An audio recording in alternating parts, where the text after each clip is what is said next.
निश्चय IAS academy पर आप सभी का स्वागत है। आज हम देखेंगे 11 जुलाई का डेली करंट अफेयर्स क्विज। देखते हैं हमारा पहला क्वेश्चन। विदेशी अंशदान विनिमय अधिनियम एफसीआरए 2010 के संदर्भ में निम्नलिखित कथनों पर विचार करें। भारत में स्वैच्छिक संगठनों के विदेशी वित्त पोषण को एफसीआरए अधिनियम 2010 के तहत विनियमित किया जाता है। इसका मतलब कोई एनजीओ जिसे भारत के बाहर से पैसा मिलता है उसको एफसीआरए 2010 के तहत रेगुलेट किया जाता है। अभी देखेंगे सही है या गलत है।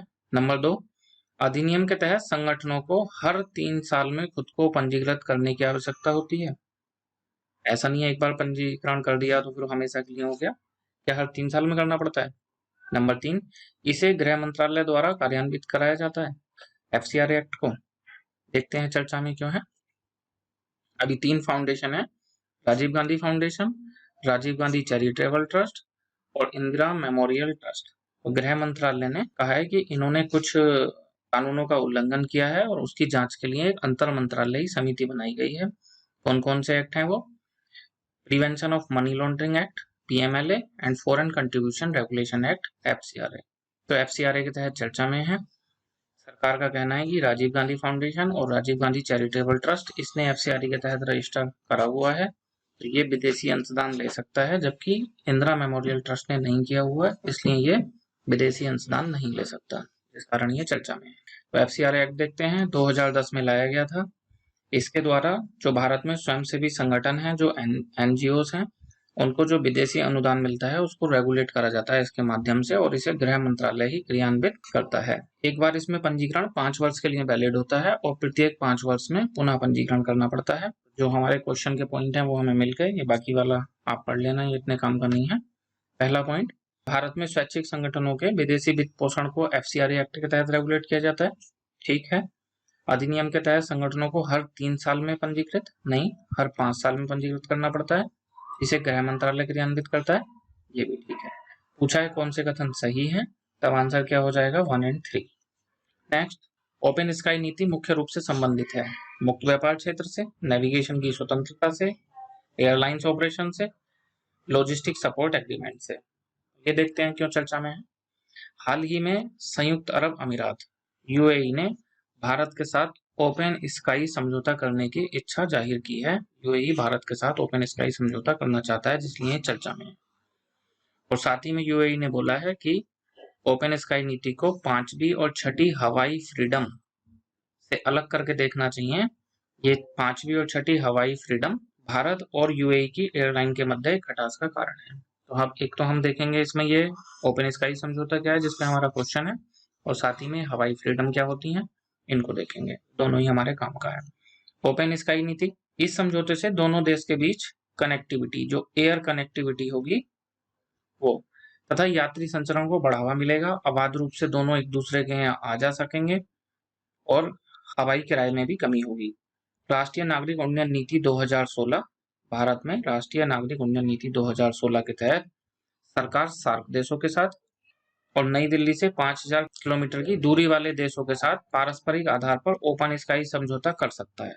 ऐसा कहा गया है राष्ट्रीय नागरिक उड्डयन नीति में। सार्क देशों के साथ और 5000 किलोमीटर की रेंज वाले जो देश हैं उनके साथ में हम ओपन स्काई समझौता कर सकते हैं। अगर ऐसा होगा तो हम अंतर्राष्ट्रीय नियमों की जगह जो दोनों देशों के अपने यहाँ के नियम होंगे उसके अनुसार उड़ानों को निश्चित किया जाएगा, उनकी संख्या निश्चित किया जाएगी। और भारत इससे पहले ग्रीस, जमैका, गुयाना, चेक गणराज्य, फिनलैंड, स्वीडन इनके साथ में ये ओपन स्काई नीति कर चुका है। तो ओपन स्काई नीति क्या है? अपने यहाँ के वायु क्षेत्र को और किसी दूसरे देश के वायु क्षेत्र को अंतर्राष्ट्रीय नियमों से न संचालित करके अपने खुद के म्यूचुअल अंडरस्टैंडिंग से एक दूसरे के लिए खोलना, ये ओपन स्काई समझौते में आता है। और इससे दोनों देश को कई प्रकार के लाभ होते हैं, कनेक्टिविटी अच्छी होती है, किराया कम होता है। और ये जो अंतर्राष्ट्रीय वाले नियम होते हैं इनको कई प्रकार की इसमें छूट होती है जिनको हवाई फ्रीडम कहा जाता है। जैसे एग्जाम्पल के लिए पहली हवाई फ्रीडम, ये सबसे इनिशियल स्टेज है। जैसे जैसे जाएंगे 9 हवाई फ्रीडम होती हैं, तो 9 वाले में एक दूसरे के यहाँ जो हवाई क्षेत्र की बाध्यताएं उनको हटा दिया जाएगा। तो पहली हवाई फ्रीडम, परीक्षा में ऐसे पूछा नहीं जाएगा पहली या दूसरी हवाई फ्रीडम, ये तो बस समझने के लिए है।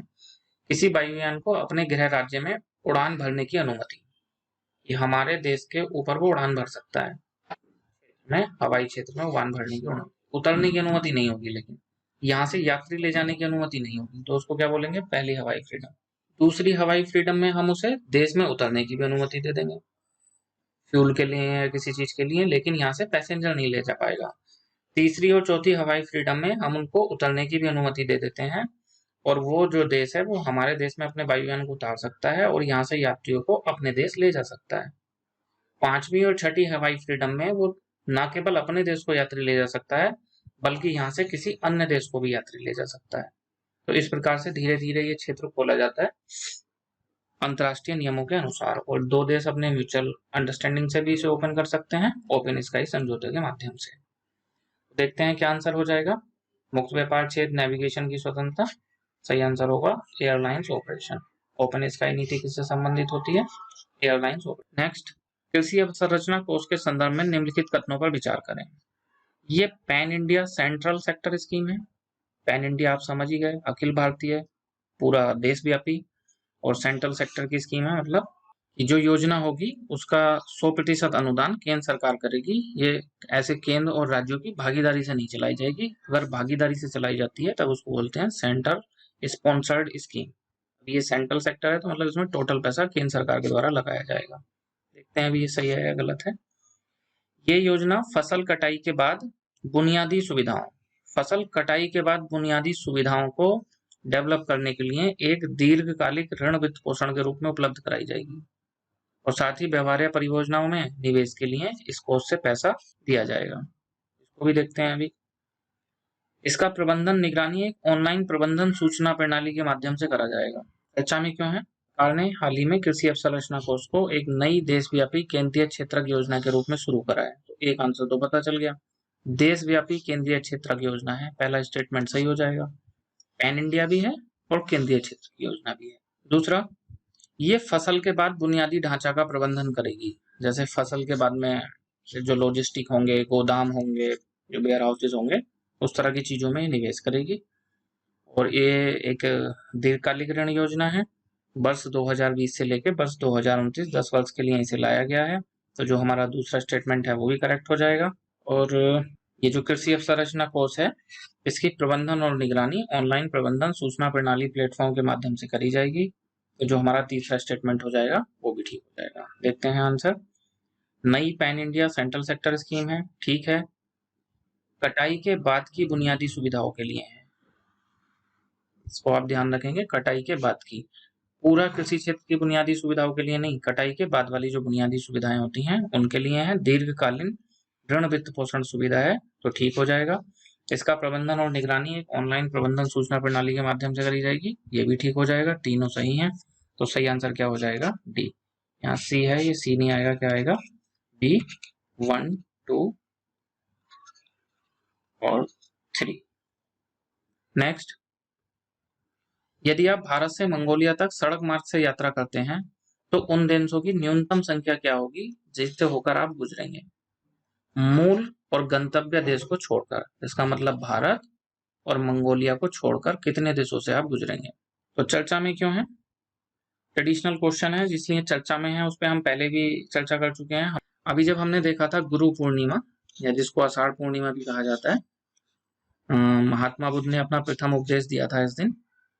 तो उस समय हमने एक शब्द देखा था, मंगोलियाई कुंजरू, या मंगोलियाई कंजरू या कुंजरू, इसको एक ही समझना। ये पांडुलिपियां हैं जिनको भारत ने प्रकाशित करा था।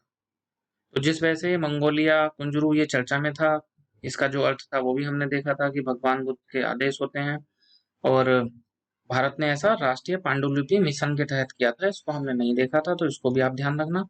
एक राष्ट्रीय पांडुलिपि मिशन है जिसे भारत सरकार का पर्यटन एवं संस्कृति मंत्रालय चला रहा है। कब से, 2003 से। इसका कार्य क्या है, जो प्राचीन काल की पांडुलिपियां हैं विश्व में कहीं भी जो भारत के लिए महत्व की हैं, भारत की संस्कृति से जुड़ी हैं, उनके संरक्षण में योगदान करना, उनका दस्तावेजीकरण करना, संरक्षण करना, उनका प्रसार करना। तो उसी क्रम में मंगोलिया की पांडुलिपियां हैं कुंजरू, उसको भारत में आषाढ़ पूर्णिमा या गुरु पूर्णिमा के अवसर पर प्रकाशित करा गया था, उसकी 5 प्रतियां। तो ये राष्ट्रीय पांडुलिपि मिशन ध्यान रखेंगे।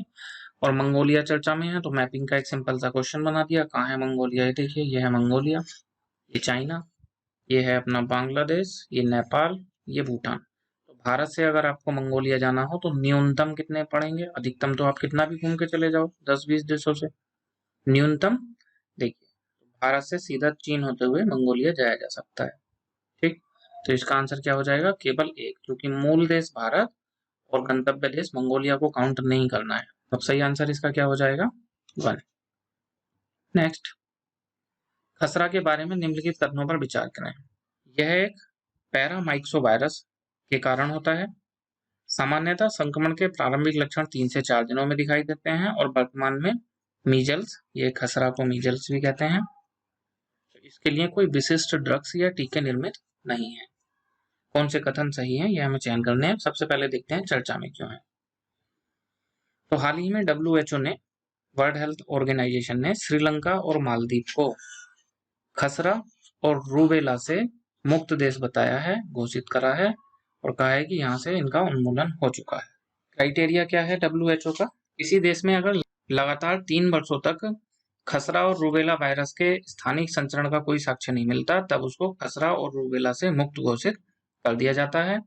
मालदीव में खसरा का अंतिम मामला 2009 में देखा गया था, रूबेला का 2015 में देखा गया था, तो 3 वर्ष से अब कोई नया मामला नहीं आया, तो उसको इन दोनों से मुक्त घोषित कर दिया है। सेम श्रीलंका में खसरा का मामला 2016 में और रूबेला का मामला 2017 में देखा गया था, उसके बाद नहीं देखा गया, तो इसको भी खसरा और रूबेला से मुक्त घोषित कर दिया गया है। और WHO का जो लक्ष्य है वो 2023 तक है कि दक्षिण पूर्व एशियाई क्षेत्र में खसरा और रूबेला को उन्मूलन मुक्त करने का लक्ष्य 2023 का है। तो ये 2023 से पहले ही खुद को उन्मूलन मुक्त करने वाले देश हो गए हैं। ये कार्यक्रम 2014 से चलाया जा रहा है WHO के द्वारा। खसरा क्या होता है, तब ये एक संक्रामक वायरल बीमारी है, पैरामाइक्सो वायरस के कारण होती है। इसके लक्षण 3 से 4 नहीं बल्कि 10 से 12 दिनों के भीतर दिखाई देते हैं। किसको ज्यादा प्रभावित करती है, कुपोषित बच्चों को ज्यादा प्रभावित करती है, उनमें ज्यादा होती है प्रतिरक्षा तंत्र जिनका कमजोर हो चुका हो। और इससे क्या क्या गंभीर जटिलताएं हो सकती हैं, अंधापन, एन्सेफ्लाइटिस, निर्जलीकरण, निमोनिया, श्वसन में समस्याएं, इस तरह की चीजें इससे हो सकती हैं।